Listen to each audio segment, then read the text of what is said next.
Good evening. You are listening to Radio Free Magonia, the officious podcast of the Magonian Research Group.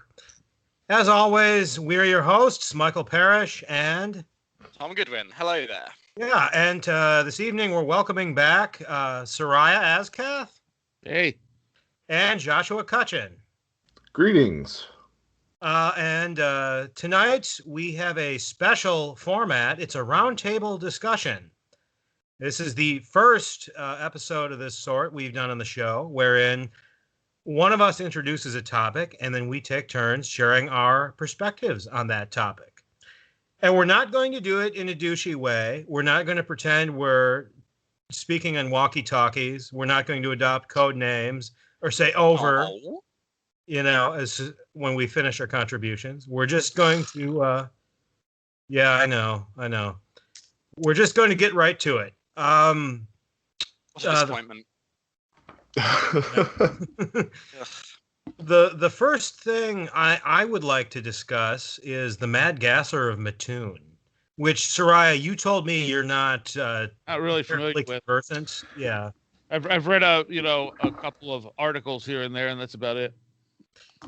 Yeah, it hasn't been written about extensively, perhaps because there actually isn't much to write about. So when I was doing my research about the Mad Gasser, I ran into a forum where a resident of Mattoon was very upset. You can't say Mattoon because they said you don't sleep on a mattress. So it's not Mattoon, it's Mattoon. The Mad Gasser of Mattoon. Well, we're not in Mattoon, are we? Fair enough. So there. Yeah. But, Joshua, one thing that you excel at is finding folkloric corollaries to everything. Yes, but now that you mention it, I really can't think of anything specifically that really corresponds in any strong way to the Mad Gasser of Mattoon. In case anybody's not aware, this was in the mid-40s, this small town in Illinois.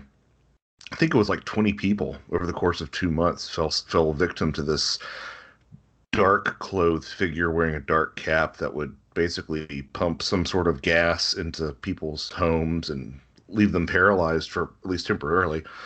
A lot of the current descriptions that they had at the time were citing odors and fumes coming from a nearby chemical plant, etc. Nothing really made sense because it didn't really correspond with the fact that people were actually seeing some sort of human or being or something. At the time, but I would think on surface level something like the Sandman or something along those lines, but that's a pretty knee-jerk reading of the Mattoon incidents. Isn't there some similarity to Spring-Heeled Jack? It's a Phantom Marauder, so yeah. They both fall into the same general category. Yeah. Yeah, I don't think, as far as I'm aware, I don't believe that the Mad Gasser ever exhibited any sort of really supernatural abilities. They would just this being would just run away. Yeah. Yeah, outside of just a disappearing act, but though I do actually have a folkloric correlation here with the Mad Gasser. Excellent. Which is something I found in, of all sources, Passport to Magonia by Jacques Vallée. Which is a book written in, or not Passport to Magonia, but Passport to Magonia gets this from a book written in 1836, which, again, as you know, I'm going to butcher French pronunciations, Le Livre de Légende, as in Book of Legends, written by a French librarian by the name of Antoine Leroux de Linchy. And the book has this to say about elves. Quote, "If a mortal being dares come near them, they open their mouth, and, struck by the breath which escapes from it, the imprudent fellow dies poisoned." That also correlates with something Ren Collier told me about an entity he summoned and interacted with.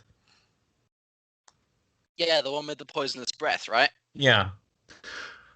Okay, so if we sort of take a look at that, the poisonous breath motif, the breath of pestilence or whatever, as you would have it, yeah, that's a thing that comes up time and time again for sure.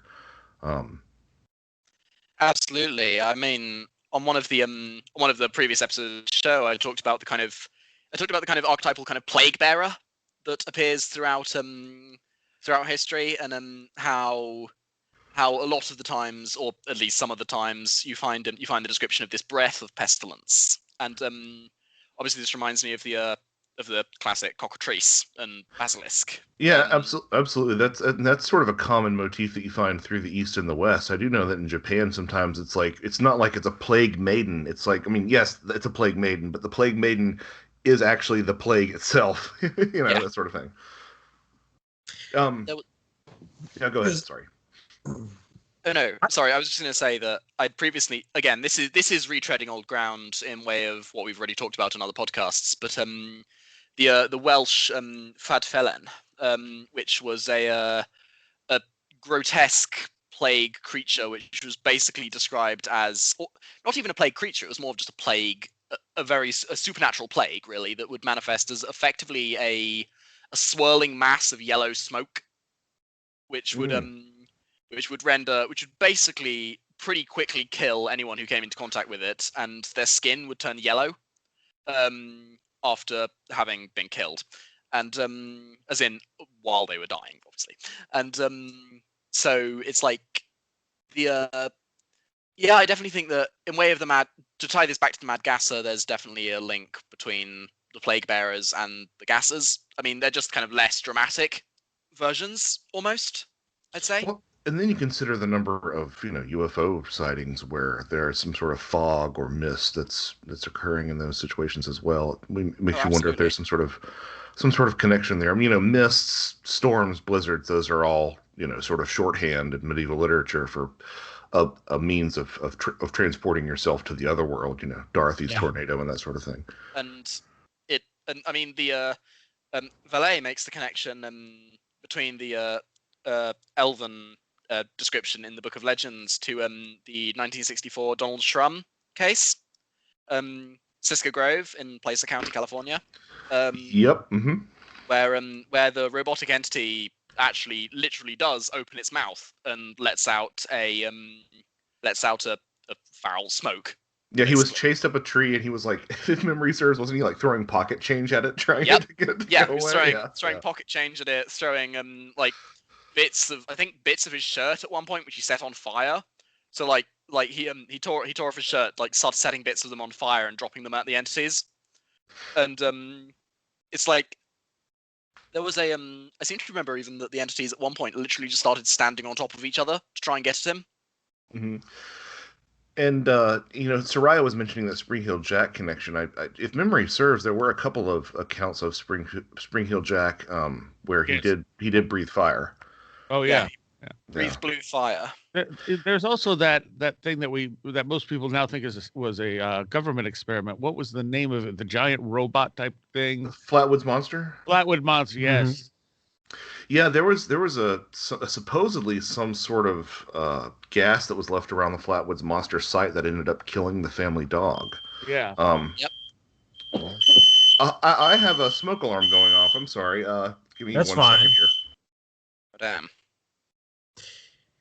So the other thing, there's the Snake Brothers have done a show on one of the books they really like. And in there, they're talking about during the Black Plague, there were people spraying stuff over the crops, like these guys in like robes, just walking along, robes or some type of full body covering, walking along, spraying down the crops, which later died. Actually, that's kind of an interesting little synchro there because that was the carbon monoxide detector. Huh. That's fun. Yeah, it went off last night, and we had to call the fire department. They came out and took readings, and everything's fine. It's just on the fritz. So yeah, a nice little synchro there. I didn't even think about that. Yeah. For my part, for the longest time, I actually doubted whether the Mad Gasser was a paranormal event at all, because one eyewitness described it as having the body shape of a woman, in a jumpsuit. And then they found, a bottle of lipstick or a tube of lipstick, healed footprints in the snow outside. One other person saw a woman running into a car, which arrived just to pick her up and then promptly sped off with her in tow. You know what I mean? It's like, what kind of... It sounds to me like it's a bog standard human woman who was behind some of these, or at least was being used as the dispensary. And I thought to myself, well, what kind of paranormal entity needs a getaway vehicle? But then, go on. I was going to say there's a thread to be pulled on that I'm not really sure if anybody has. I'm not super up to date on Mad Gasser literature, but I do know that like a decade earlier, some stuff of a similar nature was going down in Virginia. In Bodacourt, I think the town was called. Yeah. Yeah. But once again, there's two ways of interpreting that. One, it could still be mundane. It could still be the same group operating, just resuming their activities a decade later in a different location. Mm-hmm. Or it could be a different group, the copycats, or perhaps that is evidence that, yes, indeed, this is paranormal. Logically, I don't see any other ways you could go with that. I could have sworn there was a I do remember hearing a case with involving a Mad Gasser or anesthetic prowler, in which someone actually died, as in someone was killed by the gas, and I haven't been able. That's one of those really annoying leads which I haven't been able to find since, and so like I remember hearing it on a podcast somewhere, and then I've never been able to track that down. Because I originally thought that it was a Buttertot, but it definitely isn't. And wait, here we go. No, yes, this is it. I found it. Which is okay, Coatesville, Pennsylvania, February 1944. So this town was not dissimilar in size and social makeup to Mattoon, and basically a family had to abandon their house in the middle of the night after waking up and smelling a quote-unquote sweet-smelling gas. But their neighbors, however, were not so fortunate. So John and Myrtle Refford, along with Charles, their brother, along with Charles, their brother, who were all found dead by asphyxiation. And neighbors on either side of the Refford home seemingly somehow escaped without injury, and there were no more attacks. And so basically, you have a sourceless, seemingly sweet-smelling gas that was presumably pumped into 2 homes and resulted in 3 casualties. Huh. That's rare because, supposing this incident did have a non-mundane explanation, it's very rare, not just in Gasser incidents, but just in Forteana in general, for the entities to actually kill people. Yeah. Besides incidental damage through electromagnetic exposure. Yeah. Another explanation that I think gets sort of tossed off as explaining something when it really actually does a poor job of it, at least in the way that people think it does, is the mass hysteria explanation. But I think about some people who have done some really good sort of Fortean investigation into mass hysteria, like Robert Bartholomew and Ahmad Jamaluddin, their book that they did together. And almost treating mass hysteria as almost like an egregoric kind of entity, as opposed to just like, oh, everybody's just on edge. That might, people say mass hysteria, but I think there might be something a little bit more, for lack of a better term, supernatural, paranormal about that sort of hypothesis as well. Yeah. Yeah. I think that like mass hysteria is definitely in some cases it almost strikes me as just a cope. Like it's something which people just grasp at to say, oh, this thing is totally explainable. It was mass hysteria. Oh, absolutely. Yeah, and then you ask, okay, so what exactly is mass hysteria? What's a mass hallucination, for that matter, or a shared hallucination? Yeah. Reality. Clearly.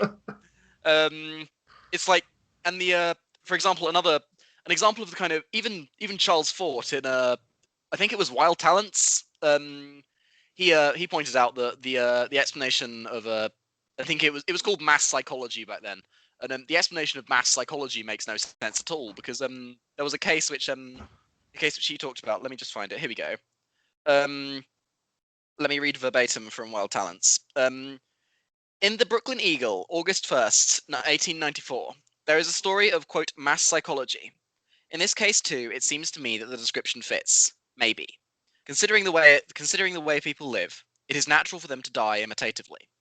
There was, in July 1894, a panic in a large vineyard at Collis, near Fresno, California. Somebody in this vineyard had dropped dead of, quote, heart failure. Somebody else dropped dead. A third victim had dropped and was dying. There wasn't a scientist with a good and sticky explanation on the place. It will be thought amusing, but the people in this vineyard believed that something uncanny was occurring, and they fled. Quote, everybody has left the place, and the authorities are preparing to begin a searching investigation. Anything more upon this subject is not findable. That is the usual experience after the announcement of a searching investigation. If something can't be described any other way, it's, quote, mass psychology. Charles Ford, Wild Talents. Yeah, so that's old hat, man. Indeed. Yeah. It's like, yeah, mass psychology and mass hysteria is clearly, it in a lot of cases at least, it is just a cope. But with the gasser, you could try to draw a parallel between the paralytic gas and elf shot, or the paralyzing beams that UFOnauts are described as having at times. But then again, the gasser attacks did not lead to abductions, at least not that we know of. So the gasser attacks have always struck me as being done by a person. Yeah. In fact, the fact that it appeared to be a woman who was behind some of them, that dovetails neatly with the Farley-Llewellyn theory, which seemed like an ace in the hole, when the book was first published. But then we learned that he was institutionalized. He was in a mental institution the whole time the events were going on. Because they said his two older sisters had assisted him with distributing the gas after he'd prepared it. So, well, I mean, I think there's another thing that needs to be addressed here too, is that some people who are listening might not be aware. You have stuff in your household right now that can create plenty of different anesthetizing gases. Yep. Yeah. To varying degrees of safety, so it's not so far-fetched. Somebody wouldn't have to have like a chemist's license or anything like that necessarily. They just had to have a working knowledge of how to combine a couple of things. Yeah, and because they did find a cloth. They found a cloth and a skeleton key outside one target's house, and they did analyze the cloth, and it was revealed to be common mundane chemicals. Yeah. Yeah, and then, I think they may have found footprints leading into a nearby barn, an abandoned barn, where they just abruptly stopped, Bigfoot style. But it's well over a decade ago that I read that, and my memory is not the best. So, again, I don't know. As far as the cat suit or the jumpsuit is concerned, the only parallel I can think to that would be the Groaning Man of Glasgow. Happened decades later in the mid 70s, if you're familiar with that one. No. Tell us more. I mean, oh man. You know what Groening is, or Gurning, however it's pronounced. It's Gurning. Gurning, yeah. Tom, you're British. You can explain. Okay. The Gurning Man is basically a kind of monstrous figure that was seen kind of stalking women. Originally from 1976 to 1979, around Cross Hill, in Glasgow. It then reappeared in the early 2000s. So yeah, it's a really bizarre creature, or humanoid, which sounds a lot like a kind of Spring-Heeled Jack type entity. Here's a kind of, let me just kind of pull up a basically kind of just archetypal account, or not archetypal, but kind of like generic account of the Gurning Man. Okay, quote. A pair of teenage girls heading home from a party were the first to see the gurning man of Glasgow. Despite it being very late, the streets were well lit by the moon. Ahead of them, they saw the strange, agitated figure. He appeared to be a man in his 50s, wearing a black leotard, nervously moving about under a streetlight. The sight scared both girls, and they ceased talking as they tried to pass the figure by quickly. From the side of their eyes, they saw the man's face, caught in a contorted sort of pained, smiling grimace. To add to the creepiness, the man was making a strange, grunting, snorting sort of noise. The girls started running. One looked behind to check they weren't being followed, and the figure was gone. There was no way he could have run off that quickly. The witnesses were so scared they contacted the police. The police said they had received other reported sightings of a similar figure. And then you've got a story of the gurning man appearing at the end of someone's bed, which is nightmarish. And so basically, it does kind of seem to me as if the gurning man is just another quote unquote phantom attacker. Yeah, although it doesn't really attack. It just behaves weird and scares people. And scares the daylights out of people. But it is interesting in that it does appear human. It just looks like a man. And gurning, for those that don't know, actually, I don't know if you'd call it a sport, but they have competitions in it and people train for it. So I guess it's a sport. Is an actual activity wherein people try to contort their faces in all kinds of grotesque shapes. The one that can come up with the most outlandish and maintain the most outlandish one is the victor, I guess. In the area, there, gurning was and is a thing. Was it not? Is it not? Yes, it is.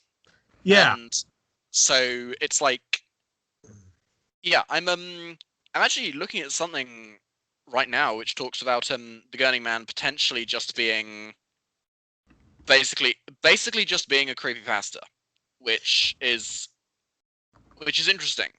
I'll have to do more digging into that and get back to you either later in this podcast or on another one. Okay.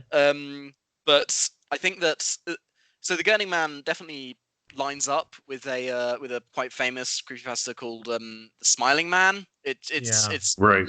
lazy titles, but do you know this one? It's a quite famous urban legend with this man being followed home at night by this kind of waltzing figure with a grotesque grin plastered on his face.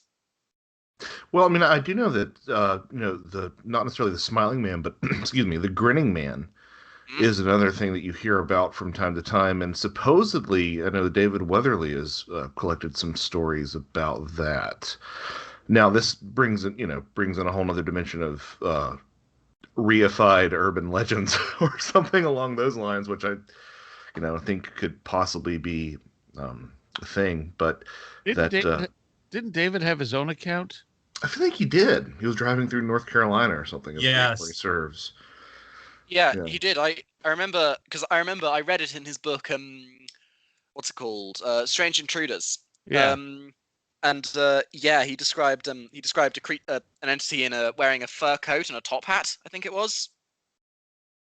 It was definitely so this with just this kind of fixed grin on its face, just stood by the side of the road. Mm-hmm. Yeah. And a grin bigger than a person could make. Yeah, which again is scary as all hell. Lazy titles, the stand man, the balding man. Yeah, I prefer the Rictus chap, but that's just me. Love it. Yeah, love the Rictus chap. But and I think we are sort of right to sort of put these all in sort of that Spring Heel Jack, Mad Gasser sort of cosmology, because they all sort of do have that sort of Victorian pastime of dressing up as a ghost and scaring people sort of flair to them, whether or not there isn't something legitimately supernatural or not about them, they still all sort of have that similar flavor of pranksterish, and they really straddle that line between what could be real and not real, or real and something beyond normal. Yeah, Or perhaps the other thinks the way we do in some regards. Perhaps it occurs to them to have fun by dressing up and scaring strangers the way we do at times. Well, not me certainly, but Are you some sure? people. Perhaps its thought process is not so alien after all. I'm just pissing in the wind. Well, also, how many seemingly mundane things do we encounter that aren't mundane, but we don't know because they don't appear paranormal to us? Like what? I don't know. You see a plane fly by in the sky, you assume it's a plane. You don't think anything more about it. But, how do you know that was a real plane? Yeah. Or you And ask someone in the road, are all those people real people? Well, I mean, Yep. yeah, I mean, there are countless examples in my daily life where I'll see a shadow or something, and it's not odd enough for me to jump to some sort of fantastic conclusion. But if you look away the way a lot of indigenous people incorporate the idea of something like ghosts, a lot of times they have this idea of ghosts walking among us, kind of almost in a way similar to the way that people like David Jacobs think that there are alien human hybrids walking among us. And what they'll do is, like, I've talked to people who have approached this from an ethnographic angle, and they'll be talking to one of their informants, and they'll say, see that person over there who's like someone facing away from them at a bus stop or something, and they'll say that person's a ghost, and you won't see their face the entire time we watch them. And sure enough, they never turn and reveal their face as they get on the bus or whatever. Huh. That's really eerie. Well, in the case of figures you see driving, you could determine whether or not they're a ghost. You could test that theory with your brakes, with your gas pedal. It's true. I wouldn't recommend it. But no, that's a good point, and that's one that honestly never occurred to me before. It's like kind of like expanding the question, just like what is glamour and what is reality? Just like how can you tell? Yeah. It's like you can't, and it's like, but again, at that point you do kind of get into this kind of just like philosophical, just kind of like grasping at straws and just going with anything, really, because it's like once you that's one of my problems with like the simulation theory, for example. It's like if you try and think of ways that the world is a simulation and like why it might be, just like how does that matter? It's like if the world is a simulation, we're still here, and we're still conscious, at least we think we are, and we still experience pain, we still experience love, we still experience loss. It's like it makes no difference. I would agree with that, but I will add, however, that if reality is proven to be a simulation, then that implies that there is a simulator, and that implies that, like a computer simulation or like a video game, that the world and the things in it can be programmed, can be altered at will. Yes. From behind the scenes, and that would have very serious implications for civilization. Absolutely. Moving on. What about the Dover Demon? Ooh. That sounds well.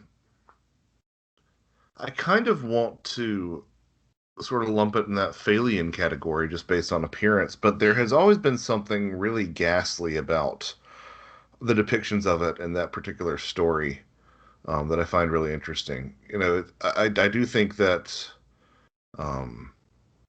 what it was, because it hasn't really ever been seen in any significant way again, unless I'm mistaken, kind of really was a one-off. So yeah. I think that trying to go to Dover and find the Dover Demon makes about as much sense as trying to go to West Virginia and see the Mothman. But it really is. It's one of those things that either has no precedent or has precedent in like half the fairy and UFO literature. I'm not sure which. I go back and forth.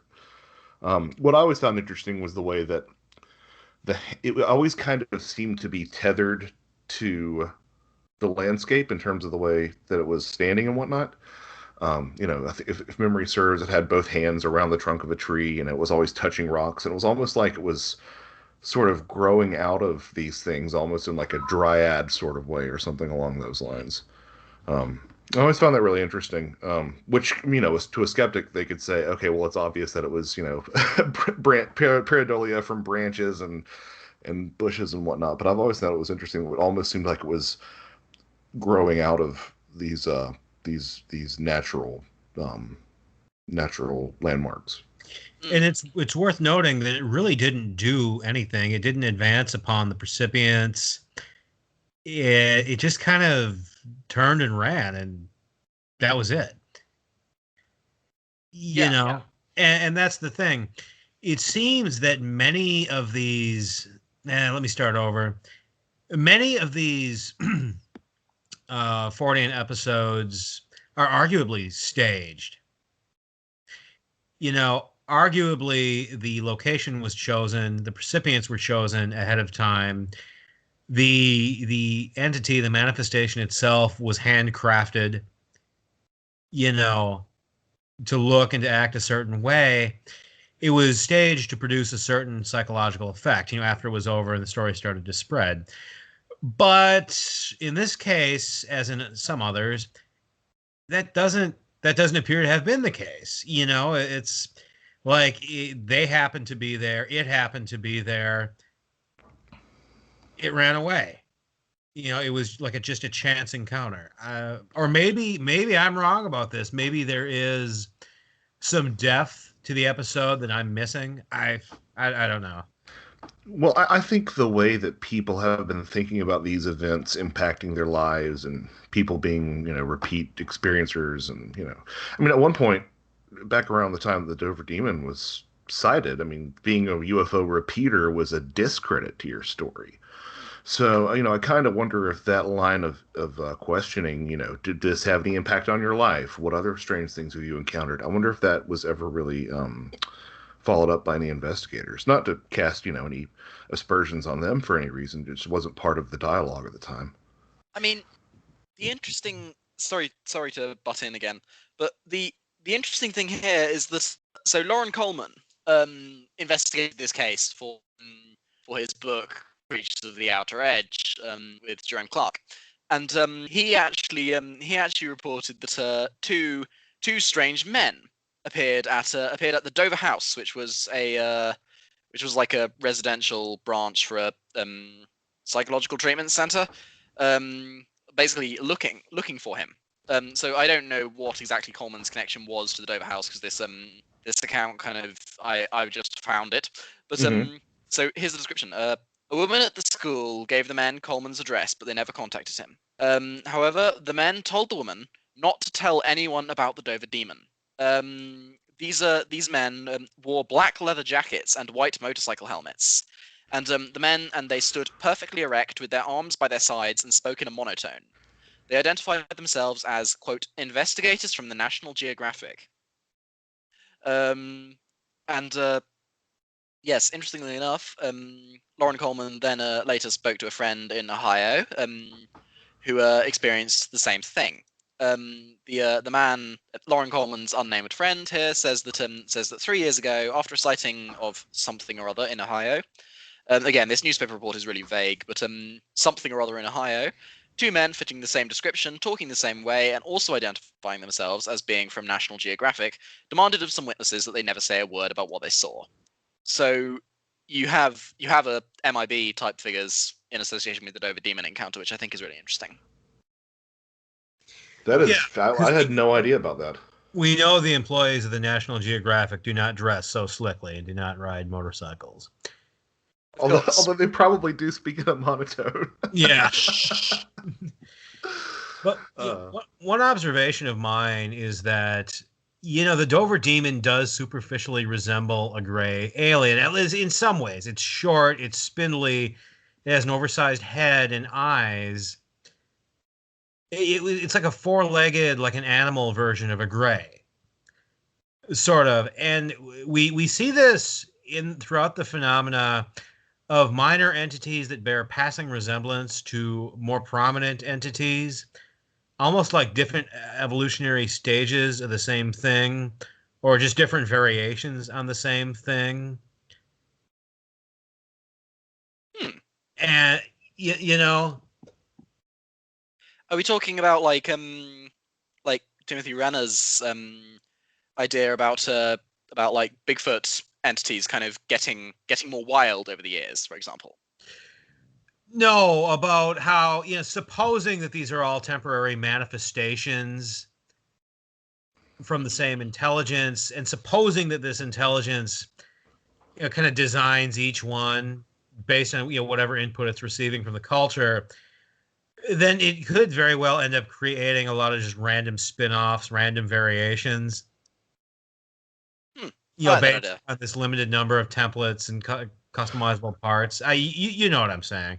Yeah. What I do find, because I've found it interesting to. I mean, this is really sort of a Martin Kottmeyer thing. He would crush this, but is tracing that image of the gray alien back through time, and people always say communion, and I always raise my hand and say Close Encounters, and there are other people who raise their hand and say Lam, but I kind of wonder if and how this particular sighting, because this was the Dover Demon was in, I think, spring of 77, and Close Encounters wasn't until fall of winter of 77. So I wonder how this fits into that sort of evolution of the gray as an image of the other. If I guess what I'm getting at is this obviously it's not the first sort of large-headed, large-eyed entity that was seen, but is it one of the few first ones that was seen without a craft that people look back on now and say, oh, it kind of corresponds to a gray? That's what I wonder. Yeah. For my part, the first gray was Villas Boas's space lay, his space shag. There are cave paintings too. Yeah. Well, for me, actually, the Villas Boas entity, that's a good example of what I was just discussing, because its appearance is redolent both of the earlier Fae and the more contemporary Greys, after the Fae had largely faded from public consciousness, but before the Greys had entered it. So once again, it's like a transitional representation, like a transitional form. But the question gets thornier if the Villa Boas, abduction was a CIA operation. It gets even more complex why that imagery has sort of permeated the phenomena, as it were. Yeah. And I've heard some pretty compelling people. I'm not equipped to argue it, but I've heard some people offer some pretty compelling evidence that it might have been some sort of part of an ongoing series of staged events by the CIA in Latin America to imitate alien abductions. Well, I've read that too, and I disagree with it. I don't, why, I'm not going to explain why right now. It's beyond the scope of this episode. But it is. It is definitely a viable hypothesis. What about the Enfield horror, Illinois? Well, that was another one-off, wasn't it? Yep. Except there was a wait a second, because I remember I actually wrote about a case which was very, very similar to the Enfield entity, which was yeah, okay. So basically, someone posted online a random comical drawing they'd done of an egg-shaped thing on 3 stocky little legs, and then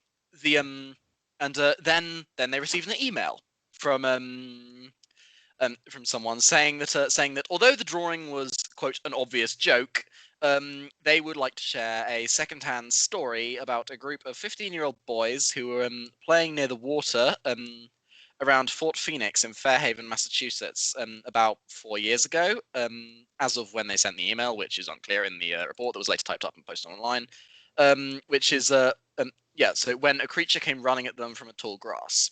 It was shaped like a basketball with 3 very long stick-like black legs, and was covered in black hair. Before re-entering the water, the creature paused and screamed at them with a highly disturbing retching noise. The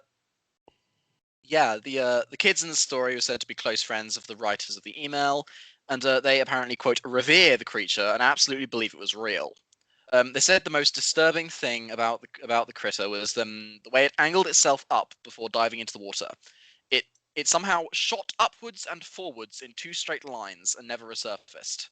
I assumed when I wrote this article on the case that this meant that it moved something like a kangaroo, proceeding in leaps and bounds.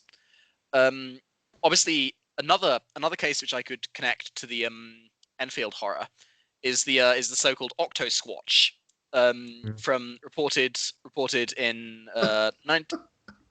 Yeah. No, this is new to me, so I'm laughing out of pure joy. Yeah. So, Yep. yeah. Octo Squatch. Welcome to the world of the Octo Squatch, which was reported in the summer of 1961 by 2 truck drivers in the Spanish province of Vizcaya.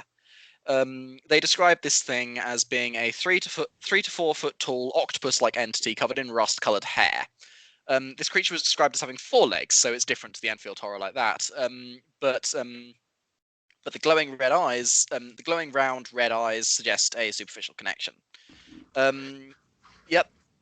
Also, interestingly enough, connecting it back to this hairy basketball thing, the Octo Squatch was seen. It's one of those kind of, like we were talking about with the Grinning Man. It's one of those kind of side of the road critters, where it just kind of lurks by the side of the road, and so you have this Octo Squatch, which was sighted in 1961, which was lurking by the side of the road next to a riverbank. So again, you have that kind of aquatic connection.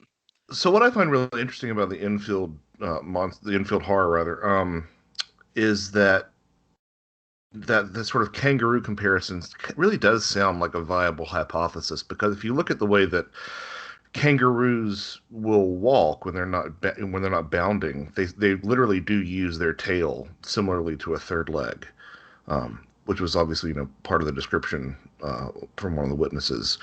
And I would be remiss if I didn't point out that there really is a strong Midwestern tradition of errant kangaroos. To the extent that, like, when I was going to school in Wisconsin, during my 4 years there, one person hit one with a car. They hit a wallaby with a car in, like, the dead of winter. And there was another kangaroo that they captured, and they, like, held, and they were like, please come collect your kangaroo. They put it out on the news, and no one collected it. So they took it to the Henry Vilas Zoo in Madison, Wisconsin. So there is sort of like this Midwestern kangaroo connection there that sort of makes me wonder if that's not, something that's worth talking about. Yeah, we always hate to admit a potential mundane explanation, but there are times when it's the most sensible.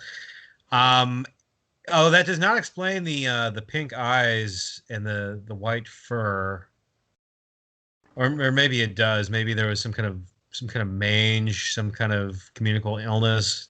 Well, I acquired. Yeah, and I don't know about kangaroo eyeshine. What color that is? Yeah. Let's see here. Now, Joshua, we know you only have like 10 minutes left.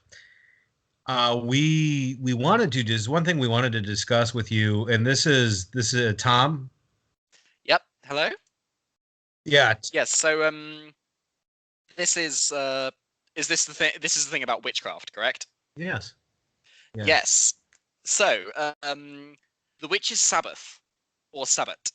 Now there's something really interesting which I've noticed, which is the how similar the descriptions of the witch's Sabbath found in like kind of early modern European literature from like right in the heart of the witchcraft panic, about what exactly the process of this Sabbat is, and how that could potentially connect both to alien abduction accounts, as well as some of the more outlandish claims seen in the Satanic Panic in connection with satanic ritual abuse. And so you've got all sorts of so basically the kind of general format seems to be that a victim is spending some time alone whereupon they encounter something unexpected. So this could be a mysterious stranger or even a flying saucer, and are suddenly transported almost spontaneously to somewhere unfamiliar, surrounded by imaginal characters. Some kind of strange ritualized behavior is observed, be this a tribute to Satan and an orgiastic feast in witchcraft stories, or a strange surgical operation when talking about alleged alien abductions, before the abductee spontaneously ends up deposited back to Earth, either exactly where they'd been before or very far away from home. There's a story from, let me find it. Yeah, there's a story from a 1523 book written by Gianfrancisco Pico della Mirandola. Called This book is called Strix Siva de Ludification Demona, which talks about a priest of the Grions who was seemingly approached by a stranger as he was riding on horseback through some isolated region. The mysterious stranger asked the priest if he wanted to, quote, see something wonderful, prompting this rather clueless clergyman to dismount, at which point he suddenly found himself carried through the air to a vast plain atop a high mountain where a crowd seemed to be feasting and dancing in revelry. His enigmatic guide asked him if he would like to adore La Signora, like everyone else at the gathering, and offer her a gift. He did so, under the impression that La Signora was the Virgin Mary. He knelt before the feminine apparition and quickly found himself entirely alone. The whole spectacle had entirely vanished. He clambered down from the mountain in the freezing cold and realized that he was hundreds of miles away from home. And so, obviously, now compare this to something like the Travis Walton case, where something extremely bizarre happens to a person, and then they suddenly find themselves in a very unfamiliar environment, surrounded by strange figures, and then they are returned quite far away from home. And I was just going to say, there's no doubt in my mind that this is an expression of the exact same phenomena. Couched, not only couched in terms of cultural understanding, because, we always want to say that people wouldn't have recognized rocket ships, but even going beyond that, defined by cultural understanding. In other words, it wasn't that they thought that they saw aliens and they thought that they were seeing, witches and imps and demons or something like that, and these witches have the stories. But no, they actually were seeing, witches and imps and demons. That was the mask that they chose to wear. But yep. I mean, yeah, it's an absolute one-to-one correlation that you can make with that. And furthermore, I think there's been a bit of a loss of understanding of how much of a position flight played to shamanic travel and initiation as well. I think of Paul Devereaux's work that really focuses on these straight as an arrow shamanic flight paths that you'll find in the especially in the American Southwest, but that also corresponds to ley lines in the Wild Hunt, and even though nobody talks about it anymore, I always have a soft nostalgic spot for orthoteny, in the way that was at one point sort of a proposed idea to sort of blow apart how UFOs were traveling or something like that. So yeah, I think it's absolutely an expression of the same thing. The interesting thing is, the consent issue, which I kind of think gets to the crux of a lot of this stuff. I mean, obviously, witch trial testimony is always kind of a weird, thorny thing to try to pull apart, because obviously a lot of that was, given under duress. But not only are there people who are swept into this thing without consent, but there apparently, are people who come to it, with consent. And I think it will be an interesting longitudinal study to sort of see how those experiences are qualitatively different. Those who go into it willingly and facilitate contact versus those who are taken, kicking and screaming, if there's any sort of qualitative difference to these experiences. Because I've talked to a lot of people who have, sort of initiated these experiences and will still have horrible experiences, Sure. And some people who have these spontaneous experiences and have great experiences. So I think that's a really interesting thing to try to pull apart. So there was actually a really really interesting paper in the journal Psychological Reports, which was written by John Brent Musgrave and James Horan. I'm probably butchering that name, Horan, in which they compared stories of contactees versus alien abductees. So alien contactees versus alien abductees versus witches, as in people accused of willingly applying this flying ointment, whatever that might have been, to themselves and flying to the Sabbath, versus the innocents who are told, "Hey, do you want to see something amazing?" And are spontaneously flown through the air and taken to the Sabbath. How you've got a very, again, it is just a one-to-one connection, really, with so you have like abductees and contactees. I mean, yeah. So we sort of run the risk of getting into almost like sort of a Mircea Eliade traditionalist school sort of paradigm, but I kind of think that's what we're looking at. Is that these are kind of bedrock, to borrow some Terence McKenna language, bedrock birthright sort of experiences that we're dealing with. So I'm thinking, what the heck? Sorry, this chime keeps on going off. But I also think it is worth. I had a thought.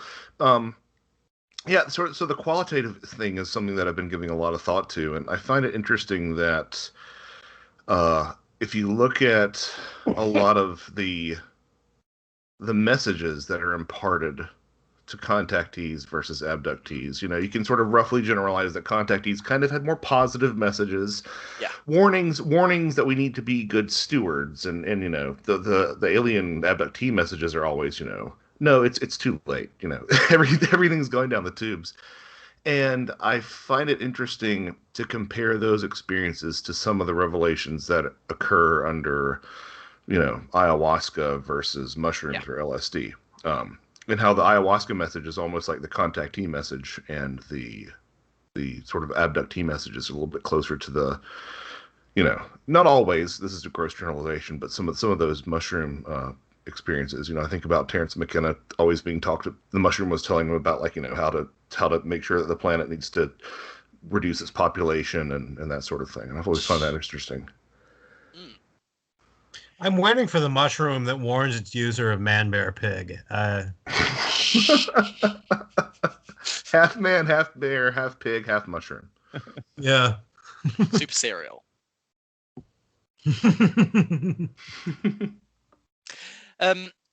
So just briefly onto the much darker side of this with the satanic ritual abuse connection. With so let's so obviously I really don't want to go into too much graphic detail with this sort of stuff, but it's really really interesting to me, at least, to look at the connections between witches' Sabbat visions and the testimonies, obviously extracted under very questionable conditions by career-driven psychiatrists and all this, but about the satanic ritual abuse. So let's look at the kind of most infamous case. McMartin. Yeah, McMartin, in which victims purported to have seen witches fly, which is pretty obviously connected, to have been carried through the air in a hot air balloon. This hot air balloon thing also appears in the Little Rascals daycare case. You have the children also being moved through mysterious tunnels, which were under the preschool, which ties directly back to witches visiting the Queen of Elfheim in her subterranean lair, and the devil and his disciples carrying out their orgies deep in fairy mounds. It obviously links back to underground bases and MyLab experiences as well. You have stories of children being taken out on boats. You have like lots of animal sacrifice, lots of orgies in bizarre locations, and it's like, it does feel very much like kind of really. I think that like a lot. I don't propose here that the testimony given by satanic ritual abuse victims, however much there may have been real satanic ritual abuse going on, I don't propose that testimony itself was generated supernaturally, like in the same mechanism as alien abduction. But it is really interesting to see the kind of same kind of almost folkloric motifs popping up. Unless it's an early onset initiatory experience. I mean, but remember, a lot of the satanic abuse stuff was recovered under hypnosis. So yes, you know, I mean, there's no real reality-based value there. Yes. No, and because the book that kickstarted the whole shebang was Michelle Remembers by Michelle Smith and Lawrence Pazder in 1979. Yes. And at the time, regressive hypnosis was novel. It wasn't necessarily taken as gospel truth, but it wasn't. It hadn't been debunked yet either. One of the things that I do find interesting about the McMartin claims was that of colorful costume characters, of adults in, like animal mascot costumes and superhero costumes, etc. That, because Seriah, you and I discussed this on my second appearance on Where Did the Road Go? But that does kind of dovetail with the Phantom Clown incidents that were occurring, around the same time period. Granted, on the opposite coast, but still, the connection is there. Well, the thing about hypnosis is it's tapping into the unconscious too. Yeah. Yes. So, I mean, you're potentially getting some of these same sort of imagery that, people who are being abducted and being hypnotized are getting. It's a different type of altered state. Yes, absolutely. So there may be something in the environment contributing to that too. Or, the idea that I always kind of am privy to or fond of is the idea that, when hypnosis takes place, that's when the experience is taking place. It's being related in real time. Like their consciousness is going somewhere else and repeating it back as if it were a memory, but it's actually happening in real time. And there's some very clear incidents of that. Like Brent Rains related a case where the person being hypnotized said there's a UFO outside right now. And he and the therapist walked outside and there indeed was a UFO right above the building. Wow. As long as we're on this thread, I don't know if you read this several years ago, but there was a doctor down in Hawaii who was studying the brains of abductees, like brain scans, X-rays, and he actually uncovered a commonality, and that was damage to the parietal lobe.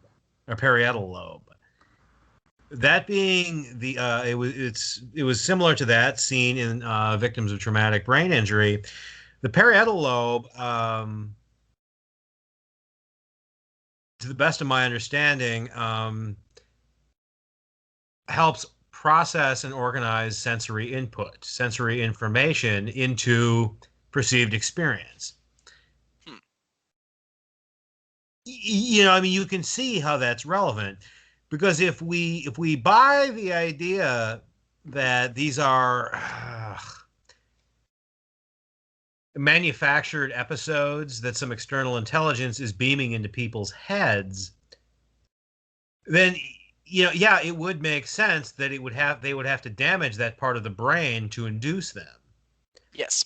Especially as it also the parietal lobe, I don't know how to pronounce it, also relates to physical sensations. When abductees do feel physical sensations. Yep. During their, yeah. Yep. Wait a second. I just want to quickly interrupt and say goodbye to Joshua. Yeah, I'm so sorry. I have a prior commitment, but this was so much fun, and we should do this again. Yes, absolutely. For much longer. It was an absolute joy. Thank you, y'all. We didn't even get to talk about Josh's deep dark secret. No. About how he used black magic to learn to be the greatest tubaist of all time. Yeah. And At least, and what he had to pay back is he now has to talk about the Fae for the rest of his life. The Reed's destiny. Yeah, not the greatest dual player of all time. I can confirm that. So I got the raw end of the deal. But thank you all so much. I really had a great time. Seriously, this was a blast. All right. That's quite Later, all right. guys. All right, take care, y'all. We appreciate Later. your appearance. Well, I guess as I was saying, but abductees do feel distinct physical sensations during their operations, etc.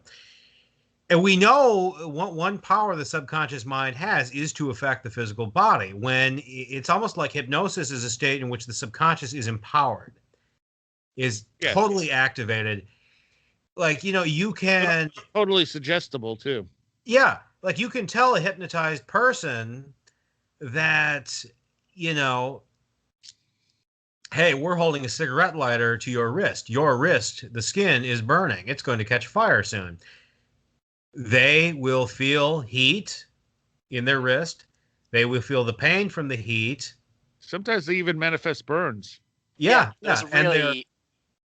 And their temperature in that one location will actually go up. Increase, accordingly, despite there being no actual external stimuli present. Right. Yes. And it was. Have you ever read anything by Steve Misrak? I think I'm pronouncing his name correctly. I haven't. Okay, well, it doesn't matter. He wrote an article years ago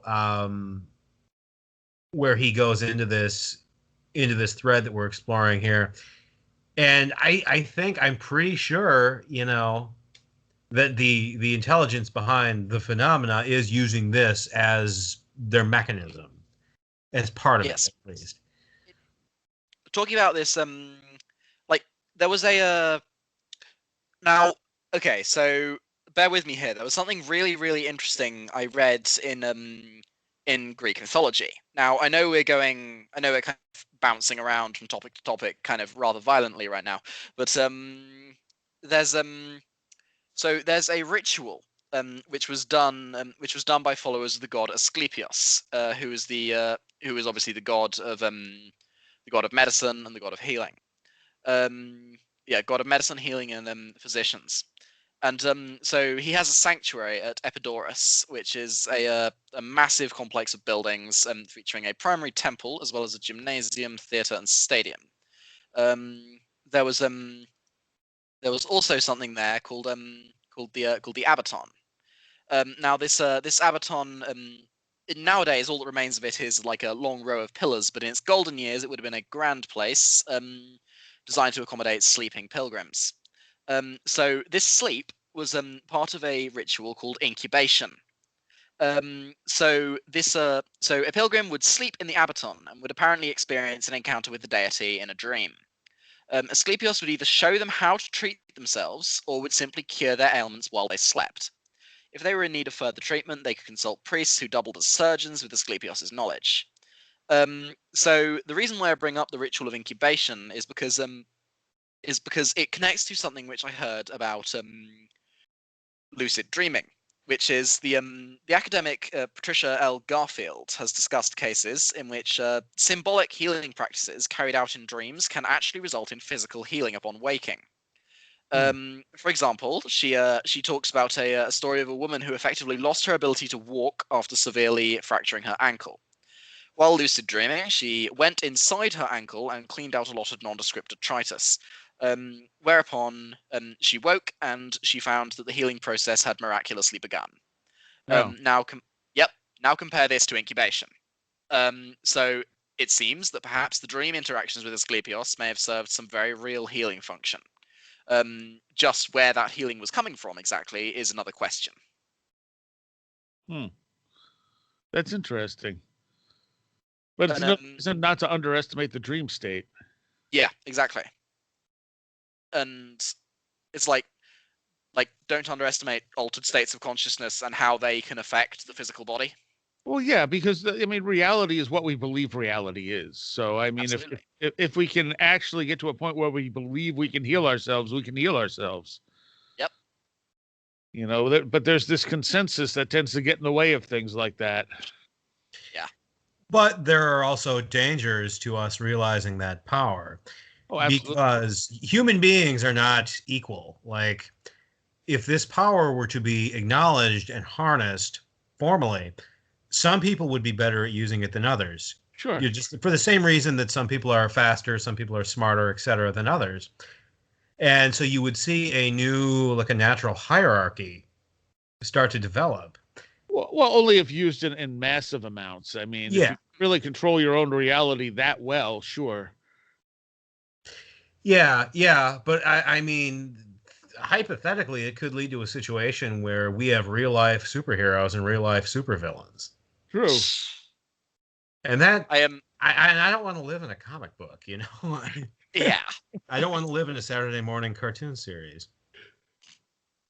Yeah, I remember there was a discussion I was having with someone where it's like the kind of the ultimate conclusion we reached was that if these sorts of things ever get kind of like mainstream acknowledgement as like the powers of the mind and the collective unconscious, so to speak, just like it would be a grim and depressing world of corporate shamanism. Yes. And it's like I think nobody wants that. Nobody wants like corporate very hollow shamans. It's just Yeah. As someone who lives within walking distance of an Amazon shipping warehouse, I can testify to that. Yeah. Ugh. Seriah, what's your favorite Fortean entity? Like your favorite cryptid? Oh God, I don't know. We could discuss. I don't know if I have a favorite necessarily. Well, what's the one that really gets your imagination? I think Mothman was always the one that was the most interesting to me for a while. Yeah. I mean, just because of all the other stuff around it as well, like not so much the entity, but the entire case. Yeah, like I have to be honest. I understand that the Mothman case is a foundational case of this field, but at the same time, you know, it's so venerable and it's been so heavily studied and analyzed and written about and just talked about. There's been multiple documentaries made that it's like it's I'm just kind of fried on it. Oh, sure, absolutely. Yeah, I'm just kind of burnt out on it. But I will say, yeah, it's always the more exotic entities that are the most interesting. Like Bigfoot is cool, but he doesn't really fascinate me. Nope. Because he's so normal. It's like a right. big ape man, a big B movie ape man. Which is why so many people believe there's a flesh and blood, version of him, because he is so normal most of the time, or at least in the reports that eventually filter out. Yeah, like the abominable swamp slobs of Illinois, that subcategory. Yeah, those are more interesting because they're just weirder. Right. Like the characteristics attributed to them, like the glowing eyes, the sulfuric smell, the association with UFOs and glowing lights, those aren't unique to them. If you scratch beneath the surface of Bigfoot lore, you'll find those are common across the board. But they do seem to be most prevalent, paradigmatic even, of that subcategory. Yeah. Yep. Which to me makes them more interesting. What about the owl man of Monan, if I'm pronouncing that correctly? You are? Oh, I am. Tom. Dig into that for us, please. Okay, I really shouldn't have said whether or not you were pronouncing it correctly. But to be honest, I do certainly enjoy talking about these things. So right, okay. So the Owlman is a creature which is actually, interestingly enough, in Cornish, it's referred to as the Coandan, or Coandan, which is it is an owl-like creature which was first sighted in 1976 and has actually been seen since. Despite like the original flap was involved one Doc Shields, who is somewhat questionable, and strikes me almost like the kind of British Grey Barker, basically. And well, the name Doc Shields, that just sounds like a pulp magazine. Oh yeah, absolutely. Character. And so yeah, Shields came up with the name Owlman, and he released a rather sensationalist book called The Owlman and Others, which is basically it's like kind of just a mini version of the Point Pleasant chaos, just descended on the village of Monan, and so you had like the neighborhood cats for some reason all just started attacking people, which is really bizarre. If I recall correctly, you had once again, if you view it in context, that sounds like the premise of like a drive-in horror movie, Cats. Absolutely. In fact, there are cheap horror movies with that very premise from that time that he could have been aware of. Yep. And so you had a weird heat wave, if I recall correctly, in Monan. You have and you also had flocks of suicidal birds, as you often do in these sorts of cases. Which wonders what environmental factors are going on that's creating this stuff to happen, and then maybe also creating an opening for us to interpret whatever the Owlman is, or for an other to somehow manifest. Yeah. Well, that is supposing it exists in the first place, because so far, Tom, everything you've told me has very obvious like pop culture parallels, like birds attacking for no reason. What? Who would ever make a movie about that? Yep. So actually, the Owlman was first seen in 1976, and was then seen again in 1978, again in 1979, again in 1989, and then again in 1995. There was a so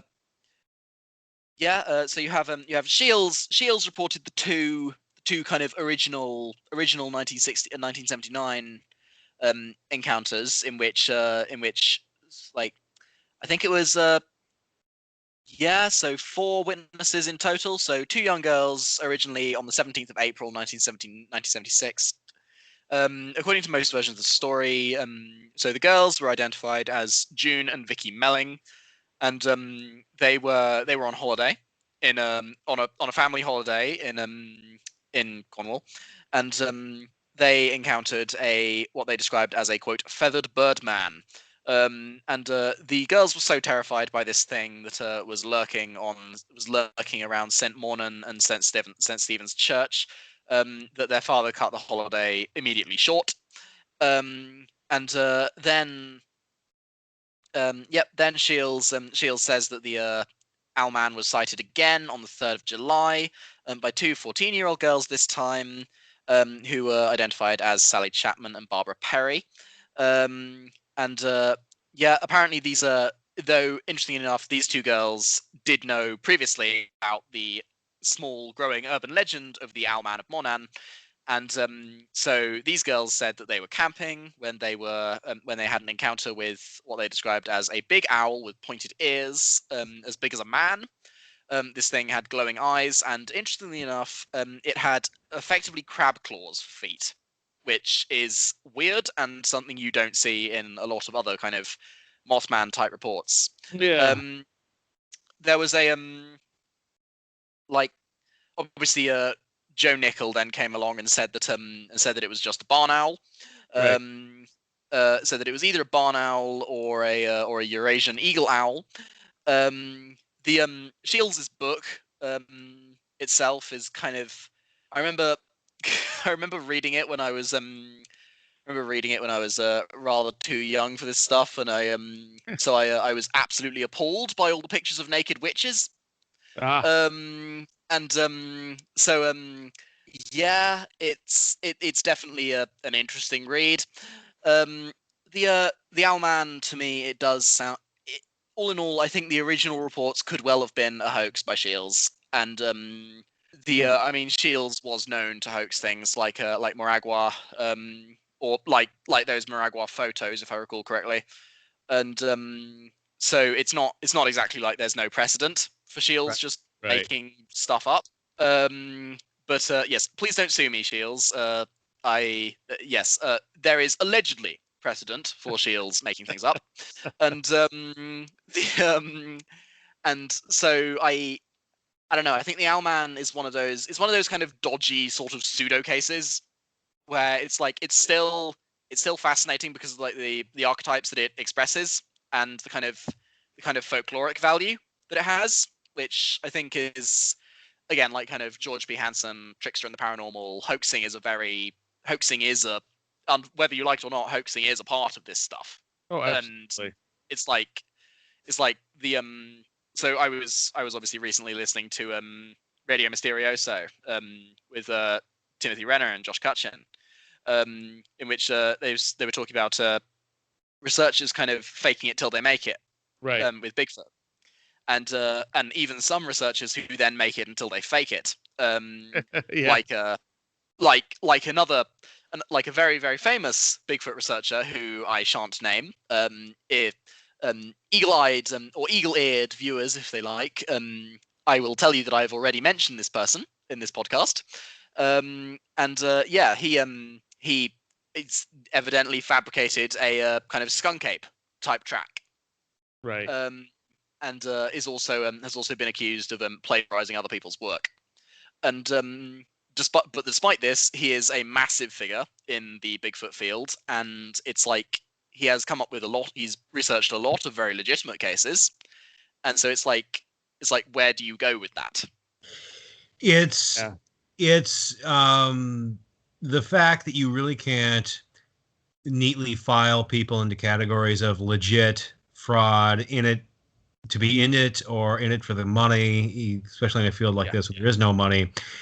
There are at all times, there are different things that pull on us. There is interest, there is a desire for information, and there's also practical necessities like money, which buys the things that we need to survive. And so, you could have someone who, for the most part, is legitimate, who has found themselves doing things that they wouldn't do otherwise in better circumstances. I know, Philip J. Imbrogno was drummed out of the community years ago. And I can see why, but at the same time, in my opinion, he still produced valuable work. Right. You just got to screw it a bit. His work on geological connections to paranormal activity, I think, is very valuable. And he shouldn't have done what he did, but I understand why he did it. I understand why he felt the need to do that, because people don't take Forteans seriously. He must have thought that with those credentials, he would be taken seriously. Right. So I don't really... Would I have him on the show? No. At this point. Yeah. It's hard to sort that stuff out sometimes. Yeah. But at the same time, I don't dismiss him entirely the way most do these days. Right. So, Seriah, you're telling us you got to go? I do. I have to go meet somebody. All right. Well, thank you for your participation. We appreciate it. Yes, let's do it again. And we hope to have you back as soon as we can. Yep, absolutely. It was wonderful. All right. All right. See ya. Later. Bye. So long. Okay. Right now, Tom, I feel like we're characters in Agatha Christie's and then there were none. Like 10 Little Indians, like... Yep. Oh, yeah. Yeah. They just keep disappearing on us, Tom. Yep. It's like one of these pantomime routines with the ghost. Is that a thing you have over there? And it's definitely a very British thing with this ghost routine that's in all these bloody pantomimes with like, so you have all the characters kind of in a conga line basically, and there's this person dressed up as a ghost who keeps coming and like grabbing one of them off the end, and it's like so they're all singing a song, and it's like one person da, da, da, da, da, da.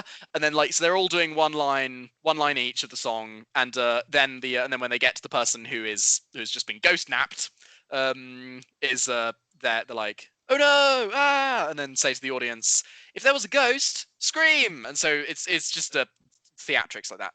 But yeah, it feels like that. And to be honest, I think it's pretty fitting that our guests keep getting kidnapped by ghosts. Yeah. No. Is that part of what's it called? Comedilla dell'arte? Because we have that. I would pretentious be completely honest with clowning. Yeah. It's just like it's one of those things that's kind of funny when you're a kid, kind of, and then when you're an adult, it just becomes really irritating. Yeah. And it's like yeah. Speaking of, I think the ghost is calling for one of us. Unless of course you want to just continue this podcast for the second hour just on our all by our lonesome. But to be honest, I don't quite know whether or not like how popular that would be with the audience. I mean, not saying, of course, that we're not plenty charismatic, but we are. Oh yeah, we are. Yep, we are absolute breakout stars of our own. You know, I have things I would like to discuss, but I'd like to discuss it with those guys. You know, the four of us reunited. I think because I think if it was just the two of us trying to pad out the runtime, we'd be kind of wasting subjects. Yes. So I agree, Tom. We should let the ghosts take us. Yep. The ghost comes to me. Oh, what's that?